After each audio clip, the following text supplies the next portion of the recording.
माणिकराव कोकाटे यांच्यावरून अद्यापही घमासान सुरूच आहे। पाहूया त्या संदर्भातल्या टॉप 9 बातम्या। कृषी मंत्री माणिकराव कोकाटे सभागृहात 18 ते 22 मिनिटे पत्ते खेळत होते। कोकाटेंबाबत विधिमंडळाचा चौकशी अहवाल मुख्यमंत्र्यांकडे सादर, रोहित पवारांची माहिती।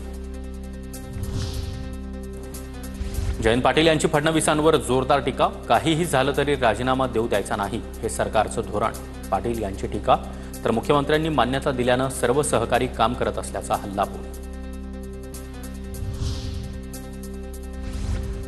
समज देऊन सोडून द्या आणि आपल्या लोकांना वाचवा। राज्यामध्ये नवा फडणवीस ऍक्ट, भ्रष्ट मंत्र्यांच्या फाईल्स घेऊन राष्ट्रपतींना देखील भेटणार, संजय राऊतांची टीका। तंबी दिल्याच्या बातम्या पसरवून मंत्र्यांच्या गुन्ह्यांवर पडदा टाकण्याचं काम, संतोष देशमुखांना न्याय मिळेल का याबाबत शंका, भास्कर जाधव यांची प्रतिक्रिया। माणिकराव कोकाटेंचा भाषण संपताना जय शेतकरीचा नारा, अजित पवारांनी दिलेल्या तंबीनंतर कोकाटेंचे सूर बदलले।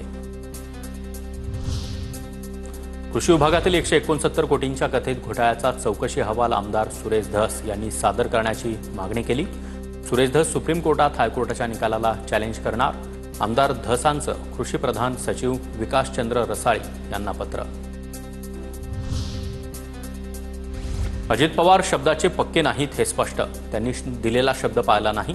सरकारविरोधात शेतकऱ्यांची मोठ बांधणीसाठी राज्यभर दौरा करणार, विजय घाडगे आक्रमक।